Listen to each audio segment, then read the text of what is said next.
This is the world's toughest podcast.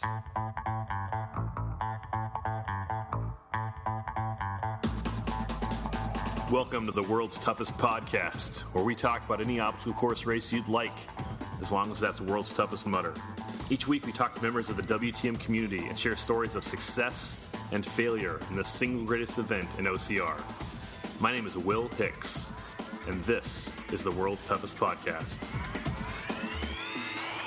Today on the show, Jay and Heather Bode of the Overcome and Run podcast. They also have the overcomeandrun.com website where they do race reviews, talk about gear. They have their own mini empire to take on the ORMs and mud run guides of the world. Before we talk to them, though, we have a prize to give away. A Toughest Mudder Atlanta entry and a free pair of Merrell Agility Peak Flex trail running shoes. Hello. Hello, is this Alexandria? This is Alexandria. This is Will Hicks from the World's Toughest Podcast. How are you? I am great. How are you? Awesome. Hey, you have won a ticket to Toughest Mudder Atlanta and a free my goodness. and a free pair of Merrell Agility Peak Flex shoes. Congratulations. Oh, that's insane. Awesome. Thank you. You are welcome. Are you ready to run this weekend? Oh, my goodness. I wasn't, but I will be. We just, my boyfriend and I do, the OCR stuff, and we've done a lot of, Tough Mudder is our favorite. We've done some Spartans there recently, and we just did the Seattle Spartan this weekend. Sure. And we're driving back home to Idaho right now, so we're going to have to figure out driving to Georgia now, apparently. Just keep on driving. You'll get there right on time. Right. Well, cool. So how many miles are you going to do? I am going to do 25 this time. I did it, and I did the first one in SoCal, and I only got 15. I was not ready for the hills, but I am ready. I'm going to get 25 for sure. Well, awesome. Alexandria, congratulations. Okay. Yeah, that's super freaking awesome. I can't even believe it. Cool. Well, I'll see you this weekend. Okay, thank you. Bye. Right. So congratulations to Alexandria Badenhop. She won our first ever Flash contest. There's only 48 hours to win that prize, and the reason she found out about it is because she was subscribed to the World's Toughest Podcast email list. If you would like to subscribe to the email list and find out about contests like that one, email worldstoughestpodcast@gmail.com with subscribe in the subject line. In the body of the email, put your name, your email address, and your phone number, and you'll find out about future contests. Like the one going on right now with Merrell. We're giving away 3 more pair of the Merrell Agility Peak Flex trail running shoes, and then another pair each month leading up to World's Toughest Mudder all the way through November. To enter that contest, to win a pair of Merrell shoes, email worldstoughestpodcast@gmail.com with Merrell in the subject line. In the body of the email, write your name, email address, phone number, and yes or no to the question, would you like to receive updates from Merrell and the World's Toughest Podcast with news, information, special deals, contests, etc. One last thing before we get to our talk with Jay and Heather Bode. Thanks so much for leaving reviews on iTunes. I really appreciate it. I wanted to read a couple of them. We got a bunch in the last week or two. Here's a couple of reviews from the Canadian iTunes store. A must-listen, 5 stars. If you want to know all about Tough Mudder, this is the podcast for you. Will knows all aspects of Tough Mudder, Toughest Mudder, and World's Toughest Mudder. Keep up the great podcast, Will. Great guests and very helpful. That's from Bankstat12. Very kind words. I don't know everything about Tough Mudder, I promise you. I read the World's Toughest Mudder Facebook page as much as anybody, and that's where I pick up most of my knowledge. So very kind words. I appreciate it, but not totally true. And then also from Canada, love it. 5 stars by Ian427. Keep up the great work, Will. It's always awesome to hear familiar voices chatting about the greatest event in the world.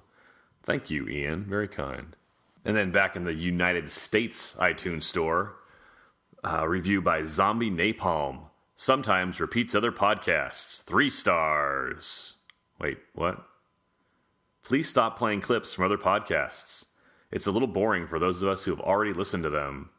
Other than the repeat portions, the quality of this podcast is pretty good, and the news and guests are enjoyable.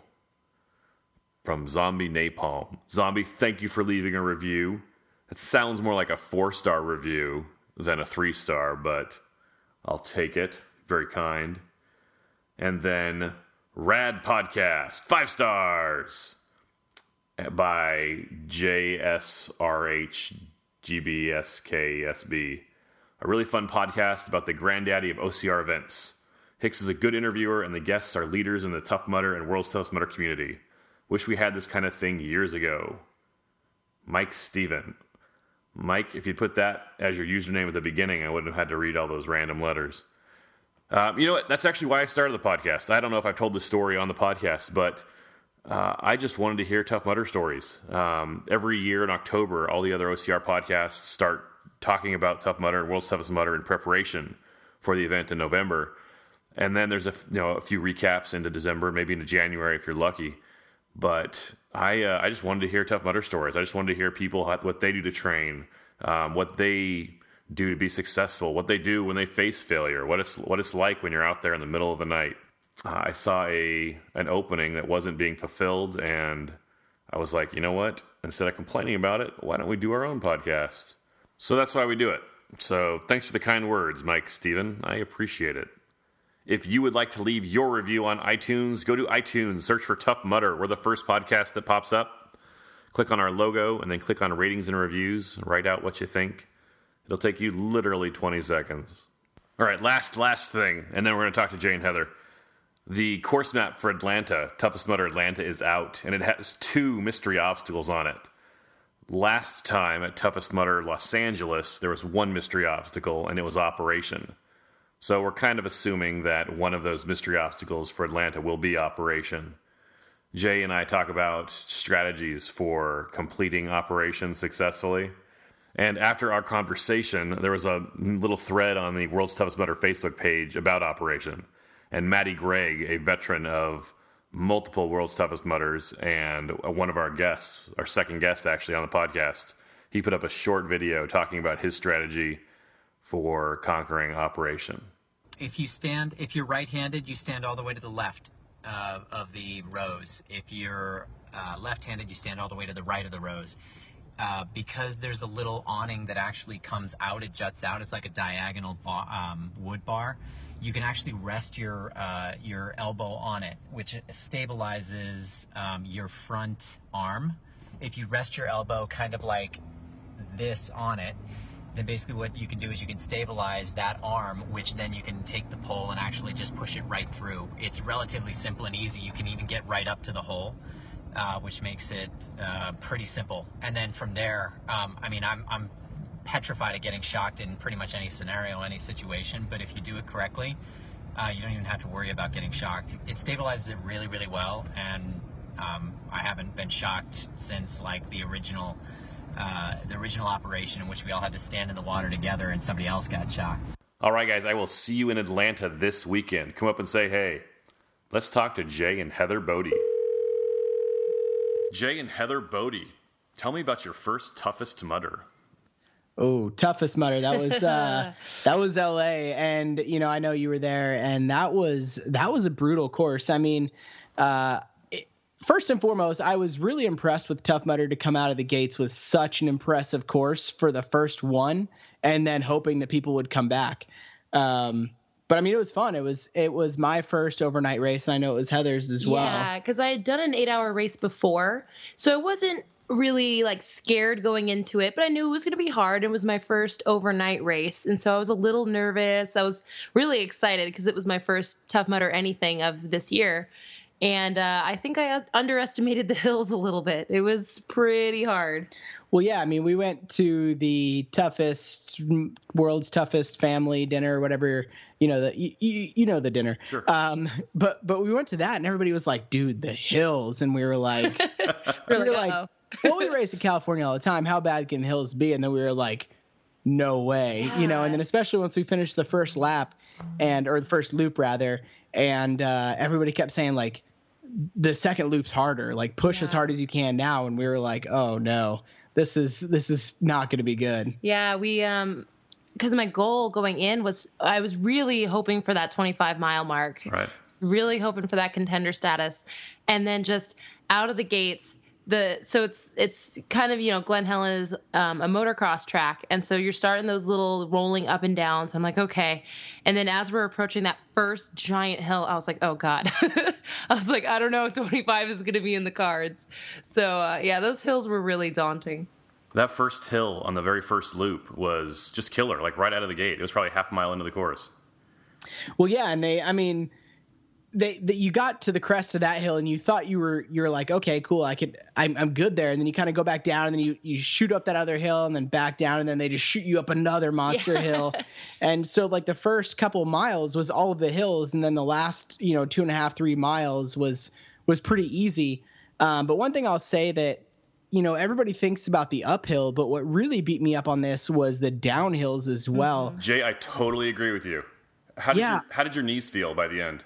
Well, and that's, I'm glad you asked, because that's the thing that I was going to struggle with so much was like, I kind of have this recurring runner's knee injury that I've been battling for a couple of years now. And it's like, usually I'm good. And then by the end of this race, it was just so painful. Like I know literally limping down that last hill on the loop 2 in the morning, I was like barely able to handle it. I was kind of like hopping, trying to keep mostly on my right leg because I was nursing my left knee so much. Man, nothing makes you feel like more of an old man than knee pain. But right, yeah, I think it's a struggle because I'm like, I'm 31. I shouldn't be, practically needing to cut my knees off at this point. But yet here we are. And so that course definitely just beat you up. That first major downhill when you were coming out of the hills right before you got into I always mix the names up between all the races, but it's like the Stairway to Heaven or the Ladder to Heaven. Ladder to Hell. Ladder to Hell. Is that what it is? Yeah, that's no more heaven fitting. here.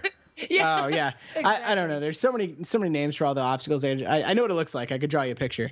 But yeah, so it's coming down that hill into that, I was walking so slow, and I saw Ryan Atkins bomb past me at one point, just like running down that hill full speed, and I was like, I don't know how somebody does that. That's dangerous. Yeah. You'd think it's demoralizing, but it's actually kind of motivating to see Ryan or Lindsay just like haul past you. You're like, yeah, I can do that. That's possible. Not today, but someday.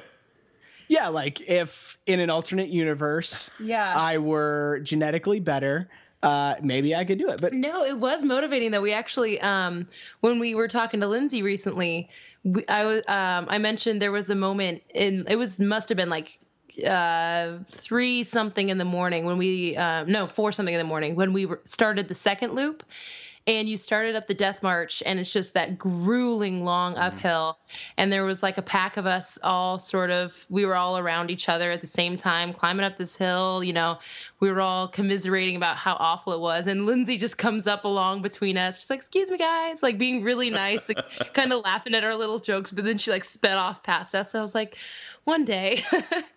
That's one thing, I'm sure you've talked a lot about it, but that I just love about Toughest Mudder or World's Toughest is it doesn't matter. You've got the big names, the Ryan Atkins, the Chad Trammels, so on and so forth, Lindsay and Amelia, a couple of years back. And regardless of how good they are, out on the course, you're friends. You know what I mean? I know, at one point during this, like I reached my hand out and for somebody coming up Everest, and sure enough, it was Ryan Woods. And I was like, oh, hey, Ryan, like, awesome, man. Good to see you.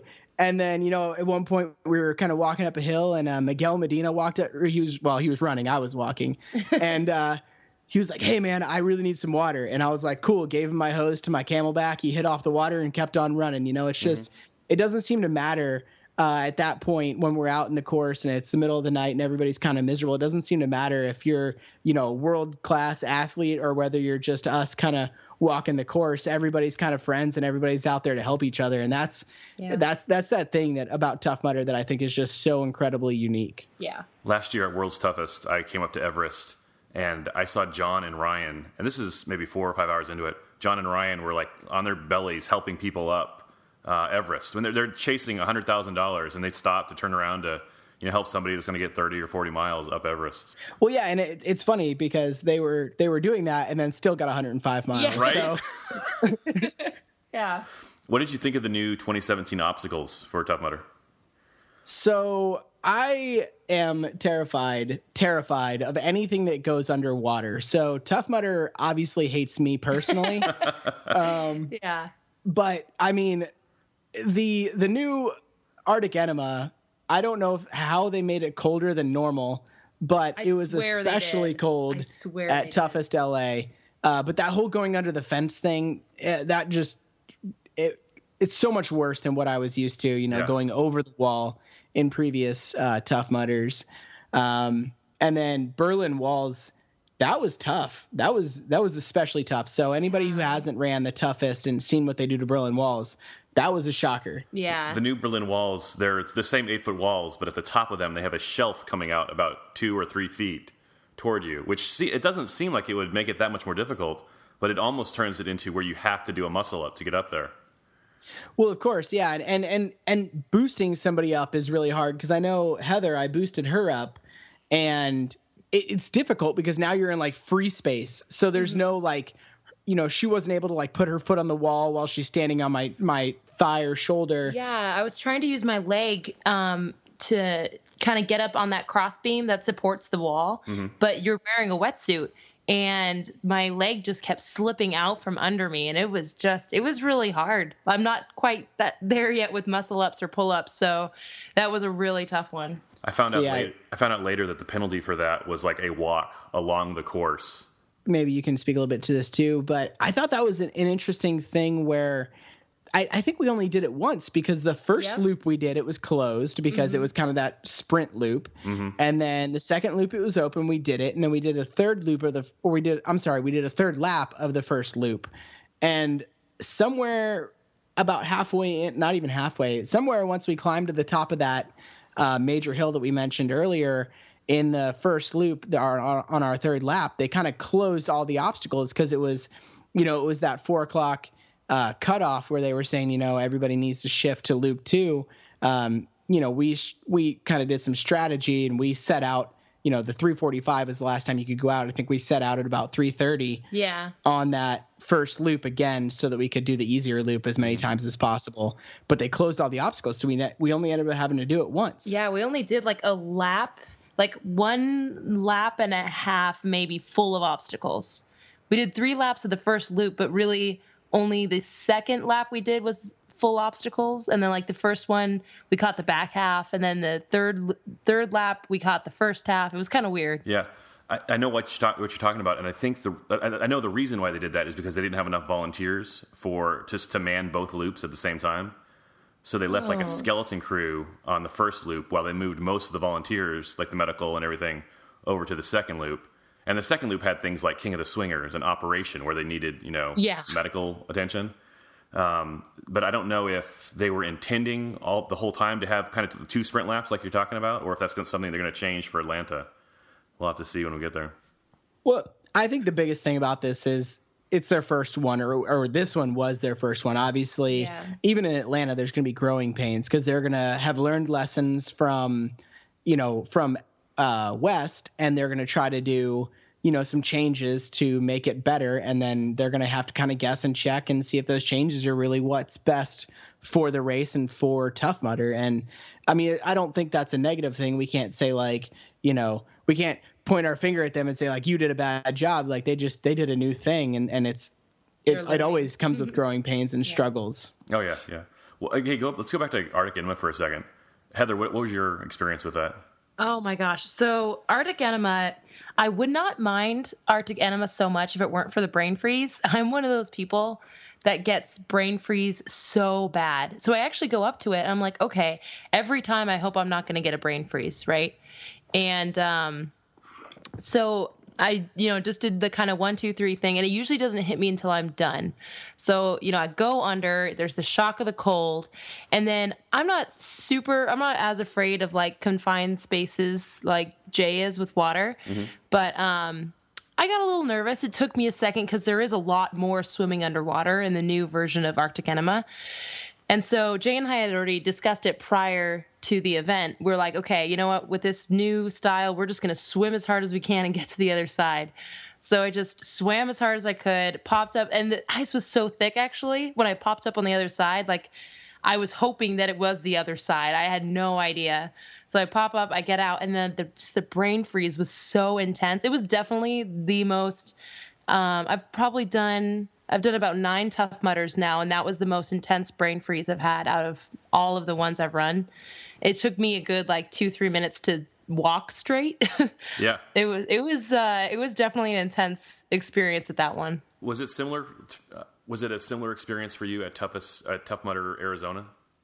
I still got the brain freeze, but it didn't last as long. I don't know if that was because it was during the day and I wasn't chilled. And so in Tough Mudder, Arizona, I was expecting the brain freeze, but it was way shorter and not as intense as Toughest, which was really nice.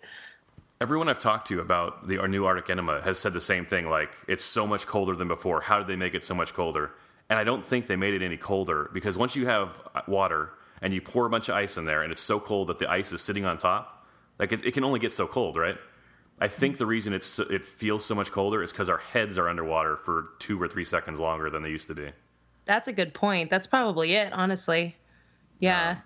They have that piece of wood that you have to go underneath. I like to go feet first under that, but everyone else I've seen likes to go head first under that, which I don't understand at all. But how do you guys like to go under that wood? I think I go head first, but I don't even understand Well, just kind of like sliding under, I guess, with the feet first. But yeah, I go head first just because I swim as hard as I can so I can get out faster. I'm grabbing onto that chain link fence and I'm pulling myself under. Yeah. And I'm using my feet so I don't bang my face on the... Anyway, that's how I do it. Well, yeah, I mean, it's essentially the same as Rain Man, right? But just kind of backwards feet, you know what I mean? And full of ice. Yeah. What did you guys think of King of the Swingers? That was super cool. I failed it, but I think I have the potential to make it. It was just unique. I mean, the volunteer at top was saying, don't completely let go, reach one hand out, try to grab the rope, or the net or whatever it was. And so I kind of was just not ready for it, though. I think if I, tried it a couple more times, I think it would be a pretty easy obstacle to complete. But, it was fun. I thought that was really cool and really unique, and I really liked it. Confession time. I just jumped in the water. I'm still King of Swingers is one of those obstacles that has taken me a long time to conquer my fear. Not that I'm super afraid of heights, but it's just the idea of jumping out and not looking below and not knowing how you're going to land. And so King of Swingers has always freaked me out, and I have attempted it before and I failed. But by the time we got to it at about 4 something in the morning at Toughest, I was just already exhausted. And I got up there and I was like, oh God, I can't even, I can't process this right now. And I just jumped in. We're at World's Toughest. I will be actually completing it. I will actually be jumping out for the bar, swinging, doing all that. But for Toughest, I will admit I wimped out a little bit. So last year at Toughest, they had double rainbow. Jay, I think you saw it out there. Yeah, I definitely did. 2 years ago, they had regular King of the Swingers with the bell extended, but they moved the bell further away, so it was harder to hit. And I didn't even get near it all night. So we'll see what they do this year. Yeah, and that's an interesting thing. So and maybe you can speak more to this too, but I understand they're not going to have King of Swingers at anything that's not a Toughest event this year, which super bums me out. I know I'm not going to be doing any more Tough Mudders this year, but just for everybody who hasn't had a chance to do it yet, I mean, I literally love that obstacle so much. It makes me sad that other people won't have an opportunity to do it at events that aren't Toughest events. It's a great. It and Block Ness Monster are like number 1 and number 2 when you ask people their favorite obstacle. Oh, of course, yeah. Well, Block Ness is super fun, and yeah, I love. I mean, it sucks if you don't know the strategy, but if you're in it with people who have done it before, and everybody can kind of work the strategy, that is probably the coolest obstacle. What did you guys think about the grappler half of Everest, where you could throw a rope up if you couldn't get up Everest? That was so much harder than I thought. I was surprised because, I mean, I'd seen coverage from World's Toughest before. And I was like, okay, so you basically just toss the rope up there, make it, toss it so it'll stick. Then you just climb up and you're good.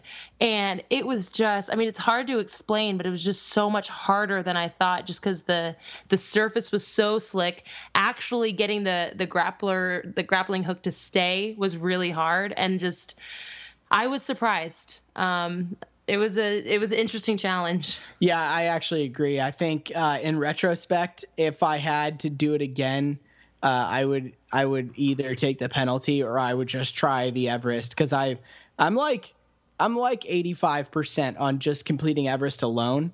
But grappler was just it was hard. It was hard. I don't even know. It just once you get to the top there's nothing for you to like get your feet on to get enough leverage that you can lean forward to try to grab the lip, right? Because it's typical Everest lip where it's, a foot or two back, so at some point then you just have to dangle your feet and kind of muscle your way up. I don't know. Maybe there's a technique I'm not aware of, but like I said, I think in retrospect, I might just try to run up Everest and do it that way. Yeah, it's a lot harder than it looks.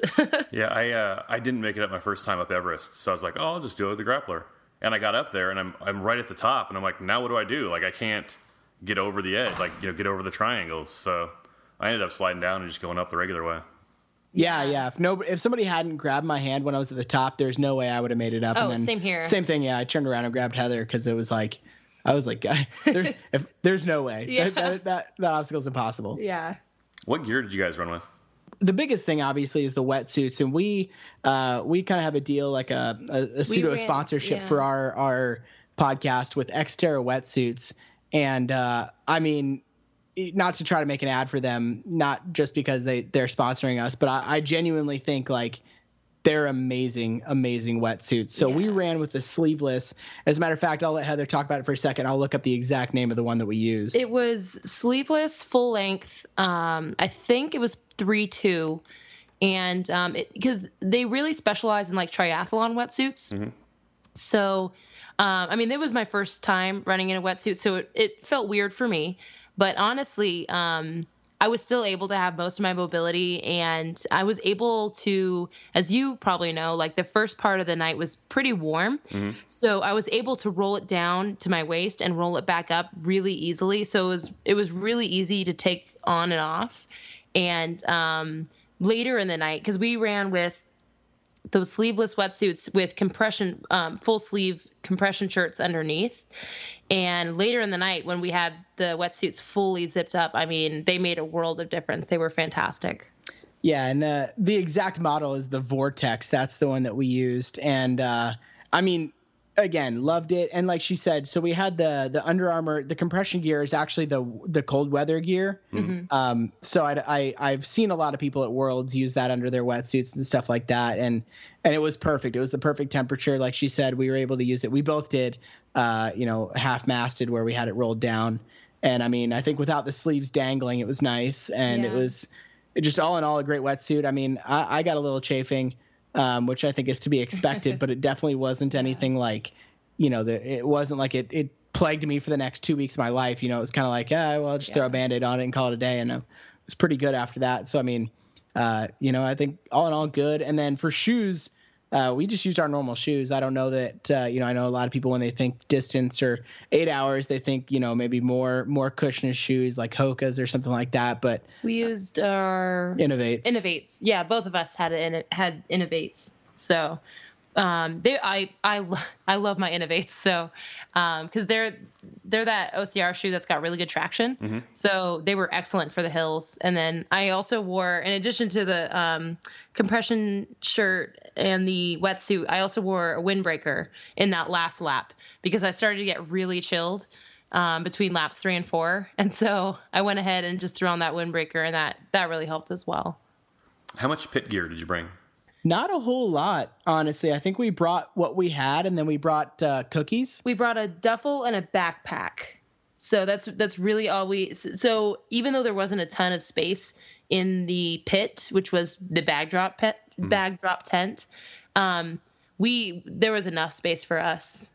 Yeah, I thought it was interesting, and maybe it's because we've ran 8-hour events before, because leading into it, I saw a bunch of people posting in a lot of the Tough Mudder kind of forums on Facebook, asking about, pit crew or what to bring and so on and so forth. And, it was interesting to me because, like, we've both ran BFXs before, from back in the day. And I was kind of thinking, like, I was way less prepared back then even, I think I showed up with a backpack with like 2 protein bars and I'm like, this should be fine, right? And yeah, but you needed more then. Yeah. And that ended up bad. But, we brought what we always bring. We bring Pedialyte to anything that's going to be really long because, you always got to get those electrolytes back in you. I think we ate a bunch of bananas, peanut butter and jelly. We brought two jugs of water, a thing of Pedialyte, two PB&Js, gummies, cookies, and then a change of socks, which, oh my goodness, came super in handy because I tore open the welts on the back of my ankles after lap 1. So I had to change my compression socks because those ripped open. Change of socks. What else did we bring? I think that was about all that fits in a duffel bag and a towels, backpack. Yeah. Was there anything you wished you had brought? I don't know. I don't think so. I think I think it was really, I think we really nailed it with everything, and which is unique for us. Usually we forget something. Usually we forget a lot. 95. You would think 2 people that do this, we'll call it pseudo professionally, right? Like in the sense that we host a podcast and tell people how to do it and, do this literally almost every single weekend. You would think that we're ready and prepared every weekend, but we're not. We always show up to the race and be like, oh my God, I can't believe I forgot my shoes. That's happened before, by the way. So yeah, fortunately we didn't forget anything that race. We actually, we ended up with a lot more food than we ate. So really we only ate a little bit of everything we brought between each lap. Mm-hmm. But honestly, I'm glad we brought that much food because I'd rather have it and not need it than the other way around.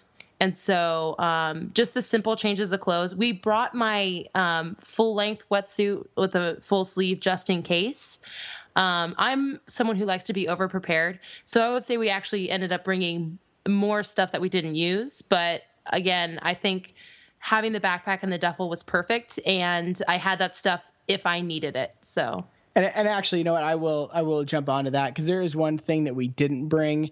And, our partner in the tent, Christian Brown Johnson, he brought and saved our life with this was like some like electrolyte / salt pills. Oh my gosh. Yeah, he really did. I don't know exactly what it was that he gave us, but he was like, here, trust me, take these pills.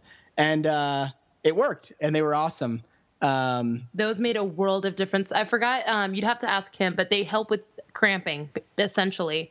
And I asked for some I asked him for some after lap 2 and they seriously helped because my legs between the wetsuit and the hills and the cold, my legs were really cramping up bad. And after I took a couple of those, I felt way better. What's your go-to remedy for cramps? I mean, so again, just mystery salt pills. Yeah. Well, I think it was called like running legs or runner's leg or something along those lines is what he called it. But that's funny because we've talked to 1,000 people and we've heard tons and tons of recommendations for things. And for whatever reason, we don't take any of that advice ever. And we've never actually brought anything for cramping. Well, I actually don't cramp up that much. I don't know why. I just make sure leading up to the race that I'm super well hydrated, especially for toughest. I was making sure I was hydrated every single day, like drinking that, gallon a day minimum, the 7 days leading up to toughest. And I always, so I did almost cramp up at toughest, but for most races, I don't cramp, but I always have those gels and chews. And I end up giving those out more than I end up eating them. But usually once I start feeling a cramp come on, I just have one of those gummies and that helps. I like pickle juice. I get these little 3-ounce bottles off of Amazon. I carry one in a little running bag. And interesting. I like that better than the sound of mustard, honestly, because I've heard mustard and I'm sure it works really well for a lot of people. But for me, I just don't like the thought of ingesting mustard. Yeah, mustard's disgusting. Yeah.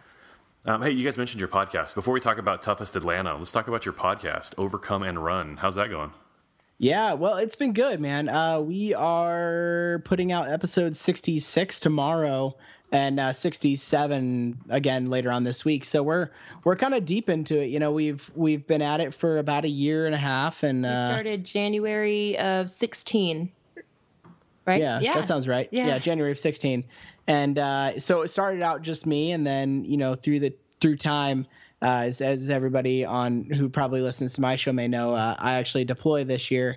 And so I won't be around to host, and I just couldn't. Well, Heather really was like the big proponent in like, we just can't give up the podcast. You know, we just can't quit it because of the Navy and whatever. And I was like, you know, that sounds great, but what are we going to do? And she's like, I got it. You know, so she came in and she's been a co-host for a while now. And turns out she's a better OCR racer than me. I am not. And so it works out that she happens to be good at it. And so it's been good. We kind of are, I guess, a little more broad than you know, just Tough Mudder, though, you know, we explained earlier that we love Tough Mudder so much. But I think in general, we kind of just like the whole sport. So we really like to talk to everybody in the sport about pretty much everything that there is. And one thing that's really interesting to me is nutrition, even though we don't always practice what we preach as best we could. No. We both really love it. So we try to get a lot of nutritionists on and people to talk about that. So it's, you know, it's kind of just, it's been evolving over time. We got hooked on OCR. Yeah. Jay wanted to start a podcast about it. So I was like, sweet, let's do it. Do you guys have an episode you'd recommend people start with? Like if they're like, hey, I want to check it out. What episode number should they look for, or what guest? That is a good question. That is a great question. I don't know that I have any episodes that I think are necessarily like unique to describing what the show's all about. Start in the middle and then go later, because the early episodes are great, but Jay was still nervous in the early episodes, and you can definitely hear it. So it's not like Breaking Bad. You don't have to start at the beginning. Yeah. No. I wouldn't start at the beginning. And, you know, obviously through time as you know, I've kind of grown in the sport. You know, obviously day one. Well, as a matter of fact, I shouldn't say day one, because day one I literally interviewed Chad Trammell about his win in World's Toughest 2015. Yeah. So talk about nailing an awesome guest for your very first episode. I had no idea what I was doing. And I told him that. I had him back on for my kind of anniversary episode, you know, and said like, hey, I don't think you probably know this, but a year ago when I talked to you, I had no idea what the hell I was talking about. Like, this was our first episode. I was just guessing and hoping that you were a cool guy and that I was going to be able to figure it out. And, you know, through that, I got lucky and, you know, I had Joe DeSena on like episode 10 or something like that, you know, and so I would say like Heather, though, I would start in the middle. That's really where I kind of found my stride and started getting the kind of guests that I really wanted, who I think had a lot of really cool things to say. But not that we didn't want the early guests. No. That's not to say that, because like I said, you know, I had all these guys really early on, but it was like, that's really where I found kind of what I actually wanted to talk about it and how I wanted to target my audience and so on and so forth. So I think in the middle there, but I don't know, some notable guests that I really enjoyed. I mean, I loved having Ryan Atkins on. I just thought he was the friendliest guy for such what seemed like an unattainable guest. Anything with Evan Perperis, just he's a good friend, and I think, you know, he always has really awesome nuggets of information to share. So and our episode with Matt B. Davis was just entertaining. Who doesn't love talking to Matt B. Davis? I mean, honestly, just the most entertaining guy. Yeah. And then, you know, my anniversary episode this year was pretty cool because I had I had Matt B. Davis, I had Chad Trammell, and I had one more person, but now it's slipping my mind. Shame on you. I know, right? I'm so bad at remembering things. You guys just talked to Lindsay Webster last week. We did. Yeah. That was all Heather. She nailed that one for us. Yeah, because we had I saw her because it was funny leading up to Toughest Mudder. You know, being a part of the OCR world, you know who Lindsay Webster is, but I'm really bad at faces, and so I never knew it. I never met her in person, never seen her, and then she, you know, passed us through the night, and then we saw our podium win. I was like, oh man, and she just seems so cool, and of course, she's just ridiculously impressive as an athlete, and so I just reached out to her and yeah, we had her on and we actually ended up talking a lot about Toughest and Tough Mudder. And it was just so fun to hear that she loves Toughest as much as we do. Like she really, like she loved Toughest LA. And it was funny that like we struggled and suffered at the hills. We're like, oh, these hills are the worst. And she loved it. She loved the hills. And we're like, who are you? Let's talk about Toughest Atlanta. We're looking at a map of the first 2 loops of the course. Much like LA, the first loop is going to run for 4 hours from midnight to 4, and then the second loop will run the second 4 hours from 4 to 8, and there'll be like a half an hour of wiggle room either way, probably, depending on what Tough Mudder decides to do. But let's look at loop 1. The first obstacle when we start Toughest Mudder Atlanta is going to be the Berlin Walls. I mean, it seems like the obstacles are pretty much the same as I guess as much as they can be. You know, the big obstacles, because in Loop 1 at Toughest was Berlin Walls and Pyramid Scheme and Block Nest. So, I feel like you're probably going to get a lot of the same ones, which I think is good. Just hopefully maybe they're not linked in with, 2,000 feet of climbing. Also, are there 2,000 foot tall hills in Atlanta? I don't really know. I think we should talk about that. The terrain is going to be rolling hills, nothing like LA. Someone on Facebook said it's going to be like a pancake. Yeah, I think it depends. I don't know the venue that they're running it at there. Maybe it says on here, but we've ran, because back in the day when we very first started OCR, we actually lived in Florida. So we've ran probably, 6 or 8 races maybe in the greater Atlanta area. So I will say there are some hills.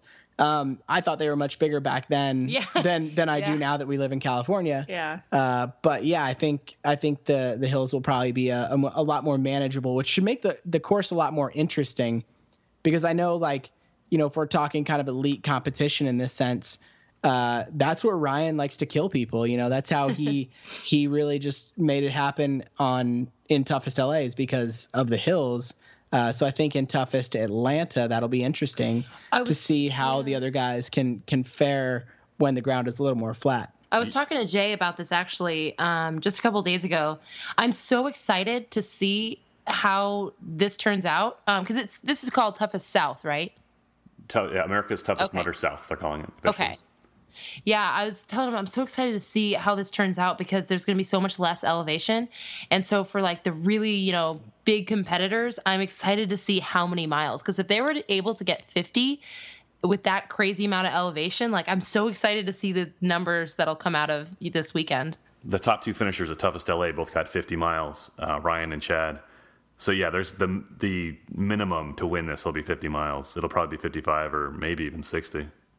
Yeah, I think you're definitely right. I think it'll be at least 55. I mean, I don't see there's any way if Ryan can finish that last lap or that last loop rather in 45 minutes at the end of the race, I'm sure there's no doubt in my mind that he could easily hit 55 or 60. Yeah. But then that's not to say that people like Chris Mendoza or Trevor Psychos or any of those guys that obviously showed their worth at World's Toughest last year wouldn't be able to keep up with him in that. I can't remember. I feel like I just talked to Matt B. Davis on the phone the other day, and I think he told me that Chad wasn't coming down for this one, if I'm not mistaken. So that could be interesting. He just ran Boston.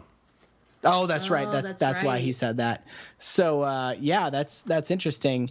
That really frees up a good contention spot there for a lot of people, because obviously, as everybody knows, if Chad's showing up, he's fighting for top 3. It's not there's no argument in that. Do you think the lack of hills will reduce Ryan's advantage over the field? I don't know. I think Ryan's so fast that it's hard to say whether that will give him or not give him an advantage, because I think he is faster than everybody else in the hills. I think that is his big advantage. But I think if you can run a hill fast, you can run flat ground faster. Right. But like I said, Trevor Psycho's got 105 at Worlds last year. Chris Mendoza got 100. I think Austin Azar will probably come out. He got 100. So the guys who are competing at that level are going to be there. In terms of the women's competition, though, I'm going to go ahead and predict that it's going to be a lot closer since it's flatter. Because Lindsay was talking about how she loved those hills. She's strong with those hills, and so at Toughest LA, there was like a clear gap between her and I think Sarah was second Sarah. And so there she was comfortably in first place. And so I'm pretty sure we're going to see a lot tighter of a women's race. Well, so I'm really excited to see that too. Stephanie Bishop did not run in LA, and she'll be running in Atlanta. So that'll be interesting to see her versus Lindsay.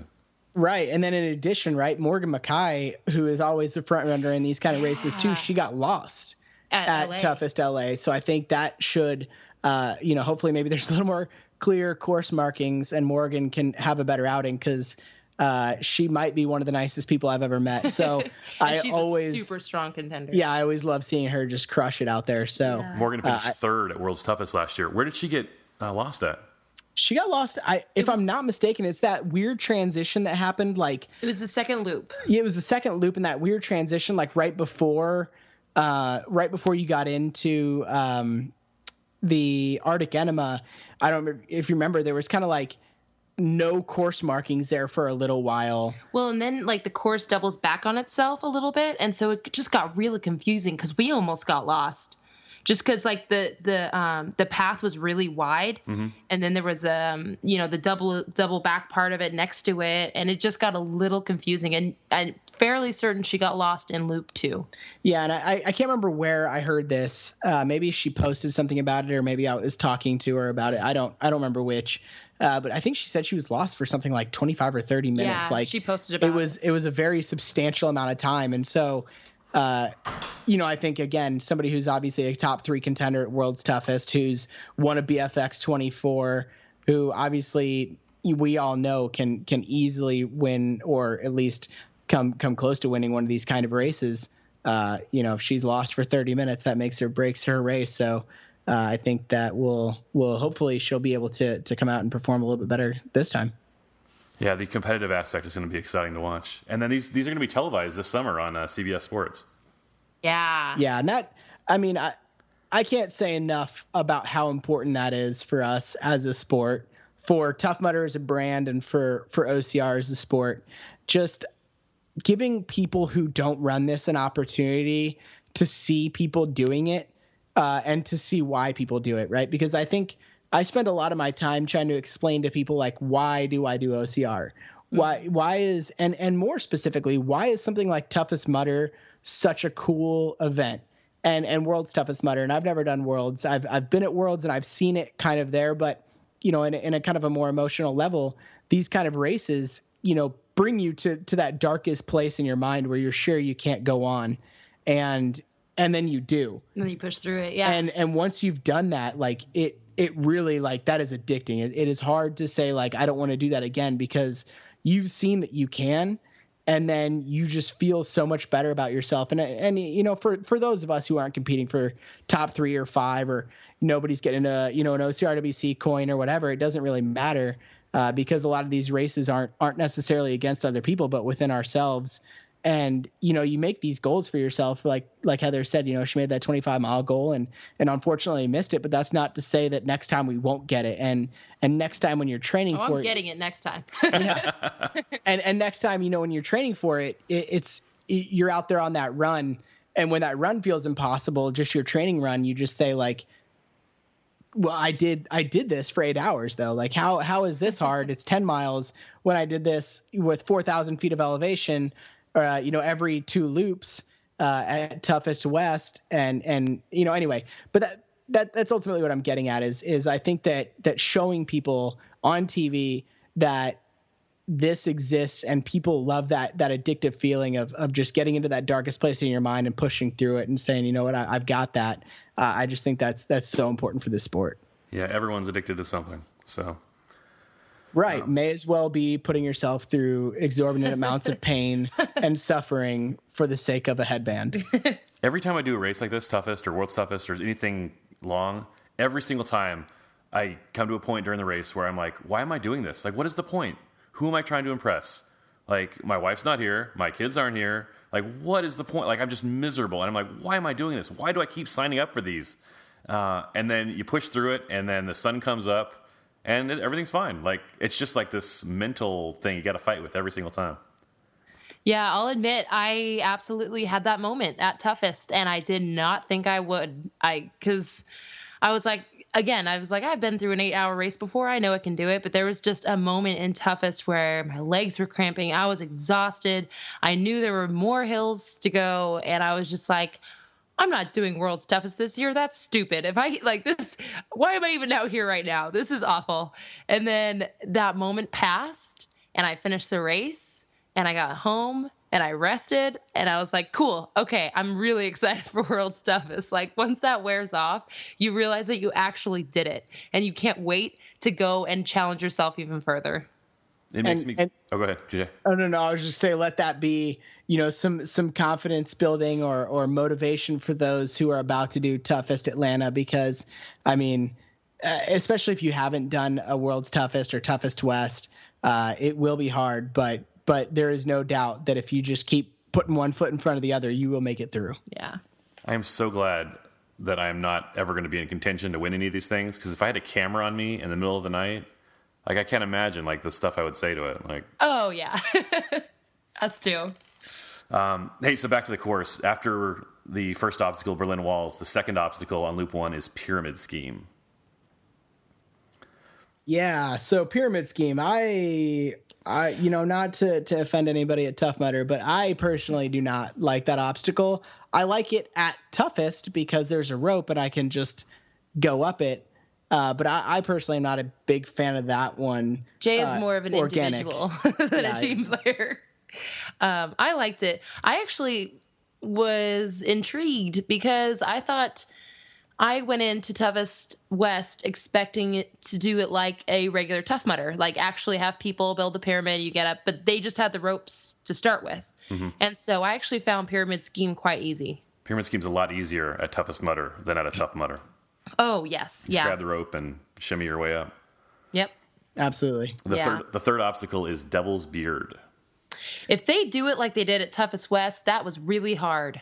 That was so, and I've gone through Devil's Beard a bunch before, but I don't know if they just made it extra loose and just I was wearing a hydration pack and that kept catching. Devil's Beard was just awful at Toughest West. It's like an orange cargo net that they stake the corners down, and they can stake it really tight or they can stake it really loose. Sometimes they put two cargo nets on top of each other. I think. Yeah. Jay, go ahead. Oh, I was just to say, I think they made this one especially loose. It was just one net. I know that specifically, but the struggle that I don't think a lot of people think about is on races like this, like Heather was saying, we wear a lot of hydration packs, and then we also have our flashers. Most of us attach it, to your headlamp or your hydration pack, and then your headlamp's getting caught, and your pack's getting caught, and your flasher's getting caught, and you're just getting pissed off. And I mean, so much. It's just an aggravating obstacle. When it's tight, when the cargo net is taut, our favorite method is to go through backwards. Mm-hmm. And usually I'm smart enough to remember to swing my hydration pack around to the front, and I just go in backwards and let it kind of slide over my back. But at Toughest West, it was too loose to do that. It was just, you were just kind of pulling the cargo net over you because there was just so much of it. Yeah. So I mean, I'm interested to see how they do it for this weekend. The fourth obstacle is Hold Your Wood. Do you guys know Hold Your Wood? No. This is one from like 2012. It's a log carry. It used to be like a one-person log carry, like a 6-foot log. And then I think 2013, they had it as like a 10 or a 12-foot log where it was a team obstacle where you couldn't do it it was too heavy to carry by yourself. So you had to get, team up with some people out on the course. So we'll see how they, and then it's like you carry it, like kind of like a bucket carry at Spartan Race. You carry it up and you carry it back and you throw it back on the pile kind of thing. Interesting. Okay. It's interesting to see them incorporating heavy carry. I like it. Yeah. And it's an old obstacle that they haven't, I haven't seen one in years. So wow. The fifth obstacle is Lumberjacked. Lumberjack, I'm not 100% sure on it. On Facebook, some guys were saying that it's a sternum checker. Oh, that would be interesting. You stand there. They have like the sternum checker. If you're not familiar with, there's like a log horizontally that you stand on top of, maybe a foot off the ground, and then you jump onto another log that's maybe 3.5 feet off the ground, and then you get on top of that second log and you jump to a third log that's maybe 6 feet or 6.5 feet off the ground. And they call it a sternum checker because you're kind of checking your sternum into the log as you jump, trying to catch onto it. Well, I think that would be an interesting move for Tough Mudder to put that one in, because I know just from OCRWC and as well as Bone Frog, a lot of people kind of, I wouldn't call it a controversial, but as controversial as a obstacle can be in OCR, I think that is. Because they removed it from OCRWC, I think. Right. So I think I think that would be an interesting move for Tough Mudder. I'm interested to see how if they set it up like similar to a sternum checker. Yeah, because the reason they removed it, we talked to Adrian a couple weeks ago, was just because it's dangerous. So interesting. Yeah, and I'm not 100% sure that's what it's going to be. That's just what I heard online, and you know how that goes. But we'll see when we get there. Everything's true on Facebook. Yeah. Right. The next obstacle is skid marked. Skid marked is the inverted wall coming toward you. Mm-hmm. Yeah, that was actually more difficult than I thought. Because I'm not too shabby at inverted walls, but just the length between the step and the top of the wall, especially when it's super wet, it's a little bit long for me. And then when the top of the wall is wet, it's just hard to get that grip. So that's interesting. A lot of times, if you have someone just kind of push your back toward the wall, it's just enough to give that support so you can swing your leg over the top. Right, yeah. The next obstacle is bail bonds. Bail bonds, I haven't seen it on a course, but it's hay bales it's either square hay bales that you climb over, like a little tower kind of thing, or it'll be round bales that you jump over. Yeah, I mean, they did an obstacle like that at Toughest West with the tractor tires, so I think, it's enough that when you're tired, it's tough. Yeah, I think we did that in because they've had that one at Tough Mudder for a while, right? Bail bonds, because it sounds familiar. They've had it, but I haven't seen it out west. They had it at Atlanta. When we did Atlanta last year. The dangerous part of at least like the tires at Toughest LA isn't going up, but it's going down. Your landing. You need to be careful where you put your feet. Yeah. Right. After bail bonds is the Block Ness Monster. Yeah. Heather, tell me about the Block Ness Monster. I love Block Ness Monster. And actually, it was actually in Tough Mudder, Arizona, where I really got the hang of staying on the block to help like multiple rounds of people. So tell me how you do that. I've seen people do that. Tell me how you do that. So basically, once I'm on top, you sort of are just constantly climbing instead of as you're helping pull the block back for the next round of people, you sort of keep climbing it as opposed to letting yourself slide into the water. You just, as the other face is rolling around, you climb onto the other face and reach for the next edge. So I actually did that for about 3 rounds before I moved on, and it was awesome because I was able to go through and help multiple rounds of people, and it just felt really fun. It felt like a rolling climbing obstacle for me, so I had a lot of fun with it. You feel pretty cool. You feel pretty cool doing it too. Yeah, you really do.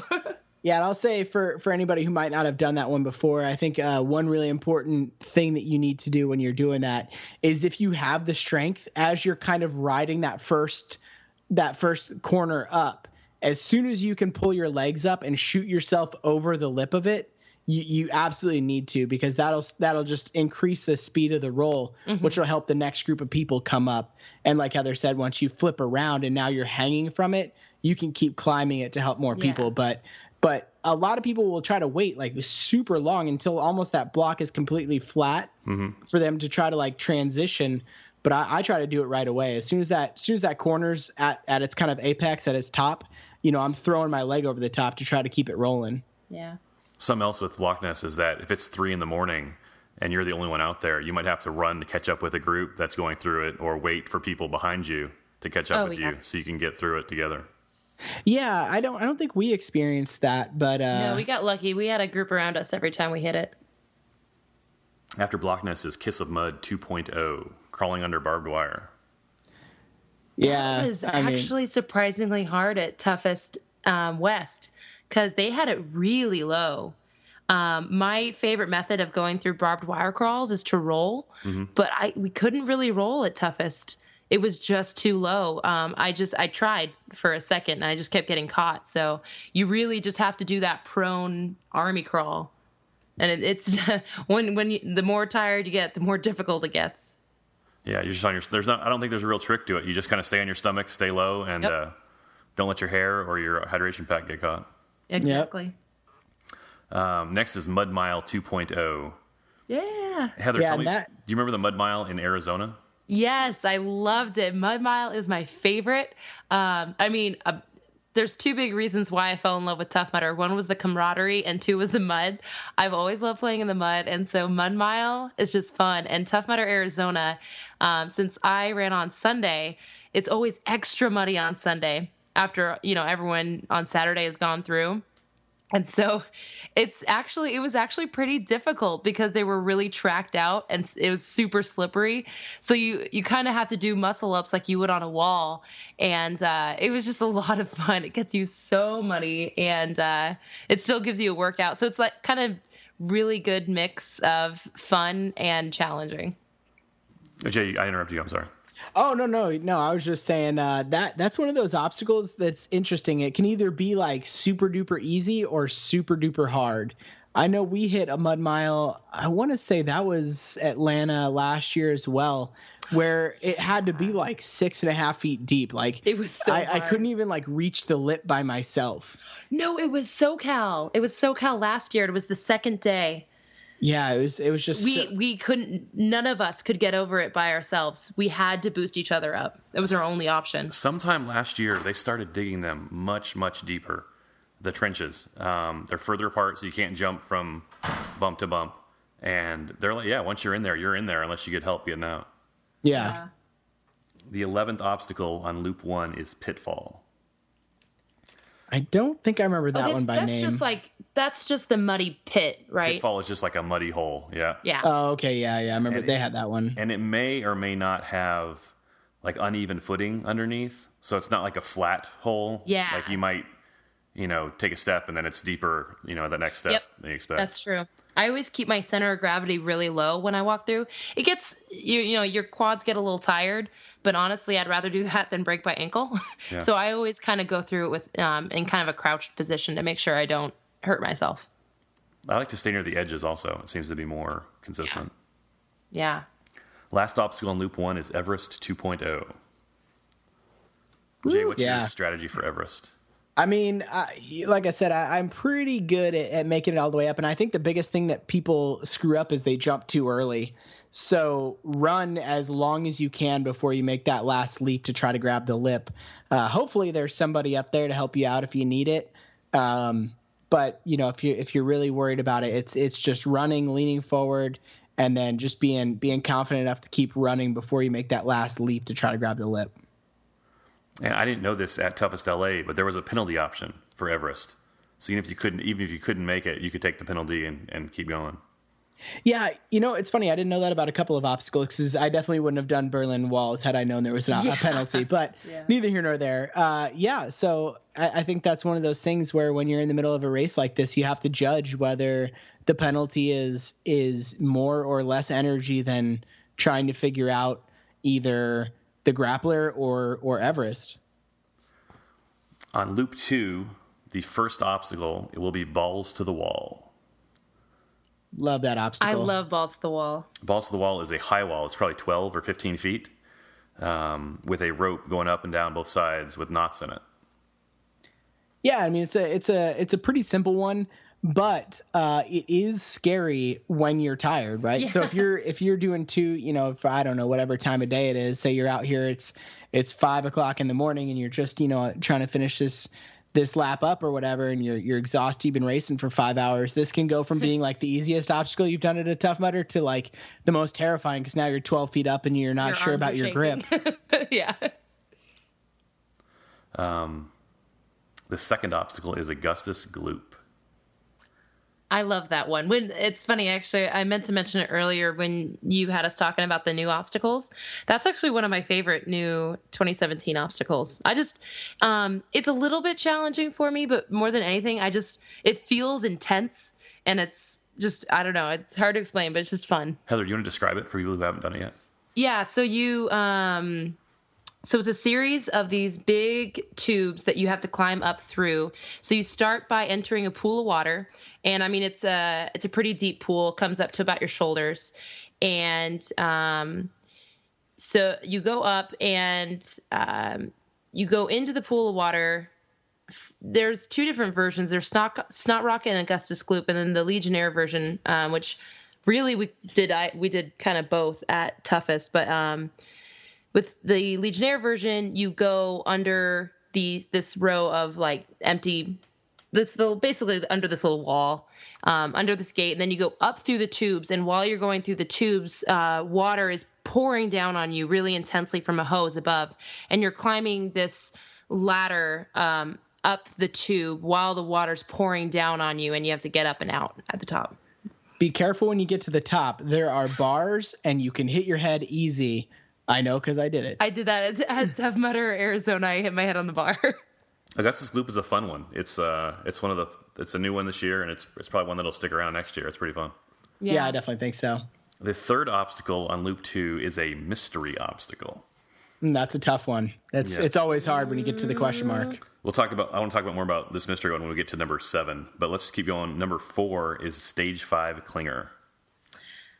That one. So is So one thing that I noticed they did at Toughest, which I wasn't expecting, I thought they were going to make us all actually do Stage 5 Clinger and actually do, the Legionnaire version, basically the harder version of all these obstacles. Right. But really, they didn't really care which one you did. So at Toughest, I was really tired. It was like 6 a.m. And I was honestly worried about falling. So I did the reach around, which is their easier version. But then at Tough Mudder, Arizona, I actually did Stage 5 Clinger. And I liked it. It was one of the more challenging ones, so I enjoyed it. Heather, that's a great point. When we got to Stage 5 Clinger, I was with a group of people. We thought they were going to send us up the hard one. And the guy's like, no, go up the easy one. And so it's not easy, but it's a lot easier than the hard version of it. Yeah, exactly. And the only reason I did it is just because I was so tired, and I was genuinely you get pretty high with that obstacle. So I was genuinely concerned about hurting myself. Yeah, so that's definitely a lot easier than we were expecting. We were expecting the hard version of it, where you had to monkey bar out and do the muscle up, but it was just climb up the inverted ladder and then go over the top. Yeah. The 5th obstacle on Loop 2 is King of the Swingers. Jay, tell me about King of the Swingers. Yeah, I mean, like I said, this is probably my favorite obstacle at Tough Mudder, but this one is a little unique in the sense that, you're not trying to hit a bell. Basically, you swing out, and then there's a bit of a gap. It's actually pretty decent. Maybe 5 feet, 4.5, 5 feet. And then there's kind of a cargo net, but it's not perpendicular to you. It's parallel to you in the sense that, you basically have it's almost like trying to grab a rope. And when you do that, now you have to transition to that. It's only maybe a couple of feet. And then now you transition to a wire that you then kind of slide down.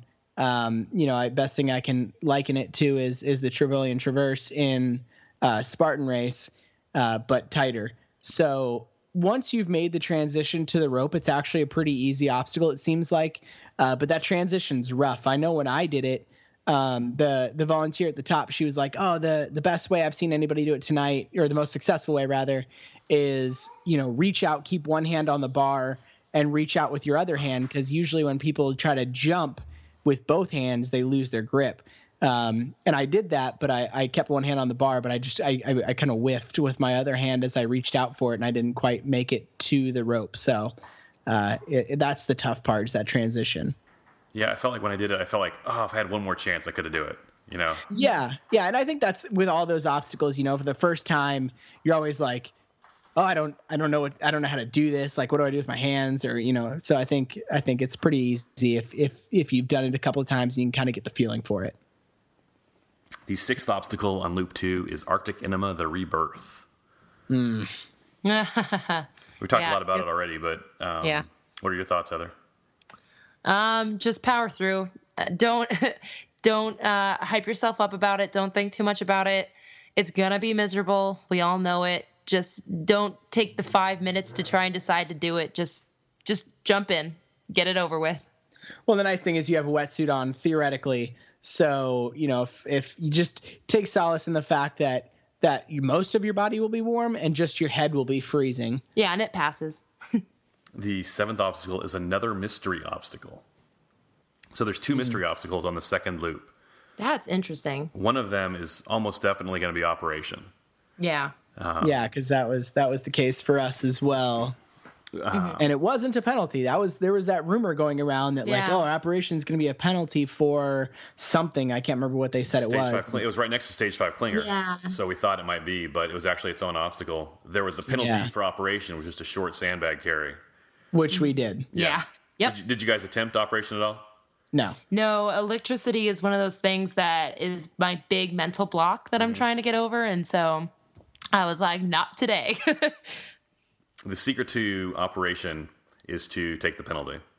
Yeah, seriously. Yeah. But if you want to do it, you need to... What operation is you stick a long metal pole, kind of like the pole people use to clean their pools, but it has a hook on the end of it. You stick it through a hole that's in front... You're standing in front of a wall with your feet in water. There's a hole with a 6-inch diameter. You stick this pole through it, and then 10 feet behind this wall that you're standing in front of is another wall that has a bunch of hooks on it. And on these hooks, there are these large metal rings. And so you have to use your hook that's on your pole, get one of those rings, and pull it through your 6-inch hole, back and kind of backing out. But along in that 6-inch hole that you're sticking your metal pipe through is electrified. So if you bump that 6-inch whole edge, at the edge of that circle anywhere, you're going to shock yourself. And the secret, so there's a lot of techniques to it. The only way I've had any success with it is by taking the penalty.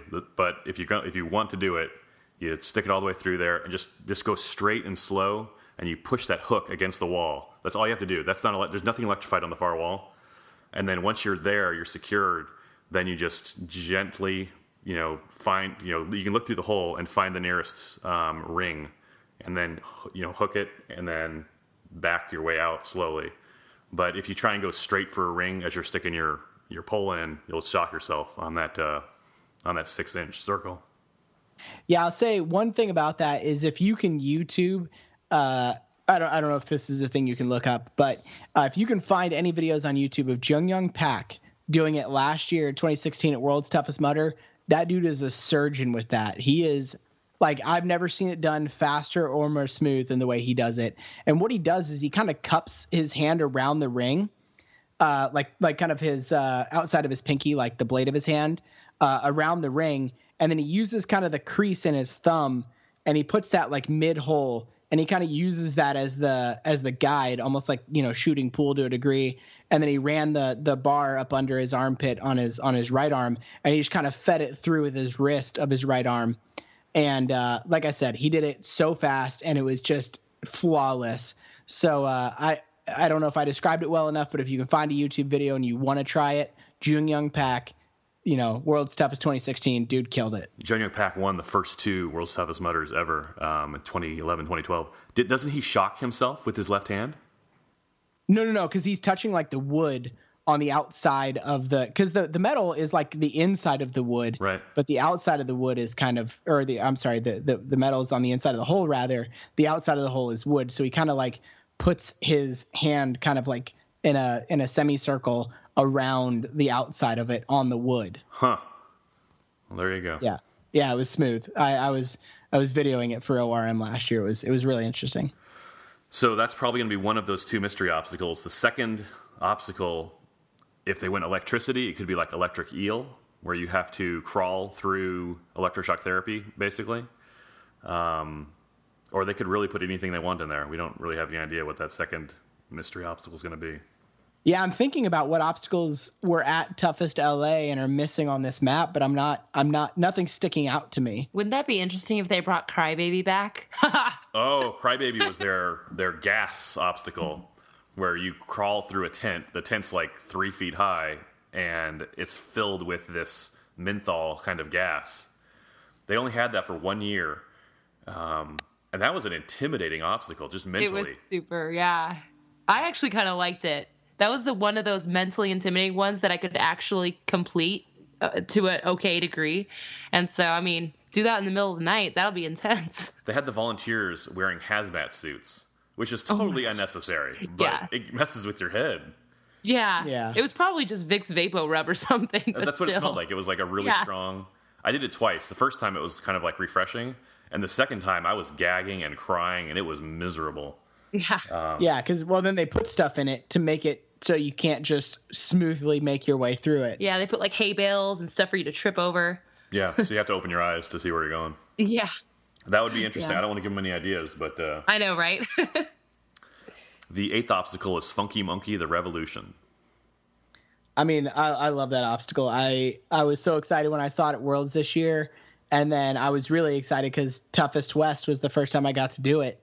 I thought it was an awesome obstacle, super fun. I mean, it's your traditional Funky Monkey. If anybody hasn't done that, you're kind of doing a slightly inclined set of monkey bars, to which then you're on a you transition from a horizontal wheel, which kind of swings down, to 3 sets of vertical wheels that spin. Yeah, and your horizontal wheel is kind of a little offset, so it's going to shoot you kind of around to where you can grab the 3 big wheels. But if you can make that transition, which I think is the hardest part, is that horizontal wheel that's kind of a little angled.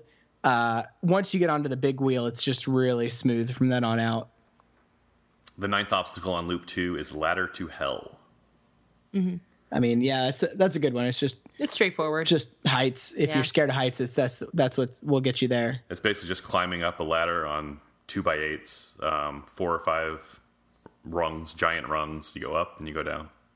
There's actually a secret, make it a little easier on yourself. If you go in the middle where the joint is, you can take smaller steps. But don't tell anyone I told you that. Oh, I see what you're saying. Where you're like, where the post is essentially between you. Yeah, exactly. You can only do it going up or going down because of the way the angle is. But it can save you a little work going one way. I see it. The 10th obstacle is Quagmire.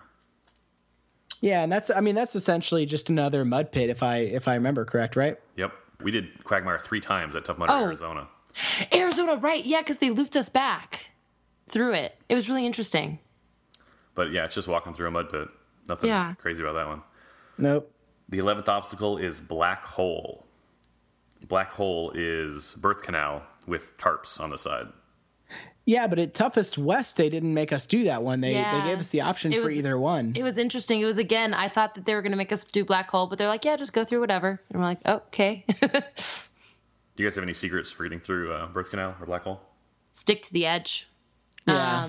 Yeah, because unless you're going through at the same time as like 2 other people, if you stick to the edge, your body will push most of the water towards the middle. And so it actually takes a lot of the weight off. So you can go through a lot faster on the edges. And then another thing you can do is if you're wearing a hydration pack and it's kind of a pain, you can almost kind of lay on your side and you bring like your bottom knee like up in like kind of a, I don't know, like almost like a fetal position while your the leg stays straight, and you kind of use your upper leg to push, and you can kind of shimmy through that way, and that'll keep your hydration pack from getting caught on the actual like I don't even know what you call them, like the tarps above you. The last obstacle on Loop 2 is Kong. And then at Toughest LA, electroshock therapy was the penalty if you fell on Kong. How do you guys get through Kong? I mean, I love that obstacle. I love Kong because I've been working a lot on my like training and stuff, so rings have actually come pretty easy to me now. It's funny because in January when Tough Mudder had their little training session out in LA, I fell immediately. I mean, it was also raining that day, but still. So the biggest thing for me was just falling onto that crash pad. But because of what was last year's finisher obstacle? Oh, the frequent flyer. Yeah, because of frequent flyers last year, I'd gotten pretty used to falling on that crash pad, and I knew how soft the landing was.